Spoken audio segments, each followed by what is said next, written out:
헬스조선 상례 서비스 3일의 약속.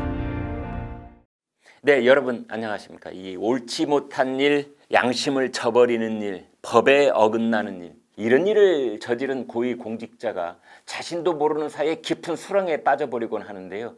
그것이 뭔지 아십니까? 바로 해명하고 변명하고 강변하다가 그 해명이 자신의 발목을 잡으면서 바늘이 몽둥이가 되고 호미로 막을 일을 가래로도 감당 못하게 되는 것입니다. 추미애 법무장관과 그의 아들, 처음에는 부적절한 휴가 연장쯤으로 보였으나 지금은 문재인 정권의 올 가을과 내년 봄을 쥐고 흔들 수도 있는 그런 사안으로 커져버리고 말았습니다. 왜냐하면 추미애 장관은 윤석열 검찰을 무력화시키는 방식으로 소위 검찰개혁 인사라는 것을 몇 차례 강행했고, 그 결과 현 정권 인사들, 즉 살아있는 권력에 대한 수사를 모조리 와해시키고 말았기 때문입니다. 추 장관은 문 정권이 지난 정책들에 대해 반성하고 궤도 수정을 할지 모른다고 기대할 수 있는 상황을 완전히 원점으로 돌려놓은 것입니다. 국민 여론과 언론의 관심이 블랙홀처럼 온통 추 장관에게 쏠려 있는 이유이기도 합니다. 그러나 많은 정치평론가들은 문재인 대통령이 결코 쉽게 추미애 장관을 경질하지는 못할 것이란 전망을 내놓고 있습니다. 오늘은 이 문제를 깊게 분석해 보겠습니다. 추 장관 아들과 얽혀서 세 가지 의혹이 불거져 있다, 이렇게 크게 요약할 수 있습니다. 첫째는 휴가 연장 의혹이지요. 즉 휴가 미귀 사건이 부적절한 방법으로 휴가 연장으로 처리되지 않았느냐를 따지는 문제입니다. 둘째는 평창올림픽 통역병 청탁 의혹입니다. 셋째는 자대 배치를 서울 용산으로 청탁했다는 의혹입니다. 이 세 가지 사안이 무엇 하나 수긍할 수 있는 수준으로 해명되지 못하고 의혹의 눈덩이는 더 크게 굴러만 가고 있습니다. 그 사이에 추 장관 모자와 변호인이 내놓은 해명들이 오히려 자승자박하듯 거꾸로 그들을 찌르는 창끝이 되고 있습니다. 우선 오늘 쟁점은 카투사 휴가는 미군 규정을 따르는가 한국군 규정을 따르는가 하는 문제입니다. 추 장관 변호인은 이런 입장문을 냈습니다. 추 장관 아들 서 씨가 복무한 카투사는 육군 규정이 아닌 주한 미 육군 규정이 적용돼 병가와 휴가에 아무런 문제가 없다. 일부 언론은 육군 규정을 근거로 1차 병가가 끝나면 부대로 복귀한 다음에 다시 허가를 받아야 한다고 보도하고 있으나 우선 동규정, 주한미 육군 규정에는 그런 내용이 없고 한국군 육군 규정 어디에 그런 규정이 있는지 알 수 없다. 그런데 한국군 당국은 전혀 다른 유권 해석을 냈습니다. 육군은 국회에 자료를 제출했는데요. 카투사의 휴가는 한국군 육군 규정 120 병영생활 규정을 적용한다. 자, 여기서 말한 육군 규정에는 이렇게 되어 있습니다. 천재지변, 교통두절, 그 밖에 부득이한 사유로 기간 내에 귀대하지 못할 때는 가능한 수단, 전화 등을 이용해 소속 부대에 연락하여 허가권자로부터 귀대에 필요한 기간을 허가받아야 한다. 추미애 장관 측은 해명하려다 되치기를 당하고 있는 꼴입니다. 또 오늘 조선일보는 추 장관 아들을 통역병으로 청탁하는 과정에 여권의 제3의 인물이 개입했을지 모른다고 보도했습니다. 이 소식통은 야권이 아니라 여권 관계자라고 되어 있습니다.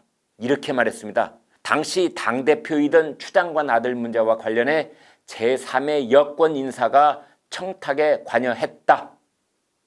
자, 이것은 지금까지 알려진 것처럼 추미애 당대표의 보좌관 수준을 뛰어넘는 곳에서도 청탁이 이루어졌다는 뜻입니다. 국회 국방위원회 소속 민주당 의원이 개입됐을 수도 있고 여권의 고위급 인사들이 개입했을 수도 있다는 쪽으로 급물살을 타고 있습니다. 이런 와중에 이 사건의 핵심 제보자인 의정부 카투사 부대의 당직 사병이었던 A씨가 추 장관 아들에게 직격탄을 날리며 중대 발언을 했습니다. 휴가 미복귀 사건 당시 당직 사병이었던 A씨는 국민의힘 윤한홍 의원을 통해 이렇게 말했습니다. 서 씨가 자신의 어머니를 믿고 거짓말을 하고 있다. 국회에서 나오라고 하면 나가서 다 말하겠다, 증언하겠다. 이런 반응이 나온 것은 추 장관 아들 측 때문입니다. 그들은 당직 사병이 서 씨에게 부대 복귀를 종용했다는 당시 전화 통화 자체를 전면 부인하면서 당직 사병이 말하는 모든 상황은 허위 사실이다 라고 했기 때문입니다. 당직 사병은 이렇게 설명했습니다. 검찰에서 통화했다는 증거가 어디 있느냐고 묻기에 내가 검찰이 통신 기록을 봐야지 병사가 기록이 어디 있느냐고 했다. 해당 부대 통화 내역이나 서 씨의 휴대전화 통화 내역을 조회하면 확인이 가능하다. 네, 저희는 지금 의혹이 너무 많아서 다 짚어드리지는 못하고 있습니다. 오늘은 그중에 추 장관 쪽이 해명을 하면 할수록 의혹의 눈덩이가 커져가는 쟁점 몇 가지를 살펴본 것에 불과합니다. 상황이 이렇게 되자 야권에서 그리고 여권 일부에서조차 추 장관 거취 문제가 거론되고 있습니다. 그만큼 문재인 정권에게 큰 정치적 부담으로 확대되고 있기 때문입니다.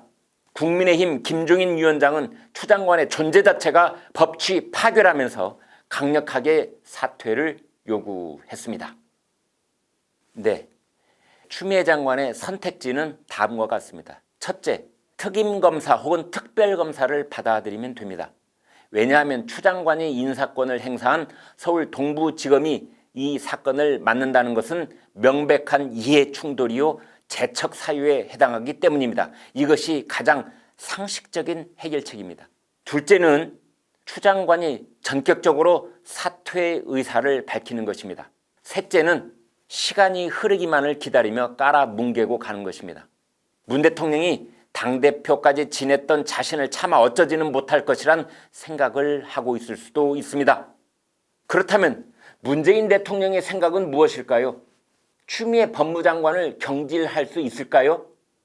제가 만난 인사들은 문 대통령이 추 장관을 손절하지는 못할 것이라고 봤습니다. 사법개혁을 제1의 실천 공약처럼 부르짖어온 문정권 입장에서는 조국과 추미애 두 사람을 모두 불미스러운 일로 법무장관에서 퇴진시키는 것이 결코 쉽지 않을 것이라는 분석입니다. 둘째는 추 장관은 민주당 당대표 출신이기 때문에 불명예 퇴진이란 낙인을 찍기엔 내부적으로 부담이 된다고 했습니다. 게다가 조국 전 장관은 경질 이후에도 확실하게 정권 편에 서 있을 사람이지만 문 정권이 봤을 때 만약 추 장관이 경질된다면 사후 관리가 불가능할 것이란 분석도 나왔습니다. 사후 관리가 안 된다는 말이 의미심장했습니다. 만약 추 장관이 쫓겨난다면 아들의 부정청탁에 개입됐다는 의혹을 받고 있는 여권 인사들의 뒷목을 잡는 쪽으로 부메랑이 되어 돌아올 수도 있기 때문입니다. 그리고 추 장관이 물러나면 지금까지 윤석열 검찰을 거의 압살하다시피 진행되어 검찰 분위기가 일거에 반전될 수도 있습니다. 이와 함께 추 장관이 오랫동안 간직해온 서울시장 출마의 꿈도 함께 날아간다고 봐야 합니다. 자, 문 대통령의 선택은 무엇일까요?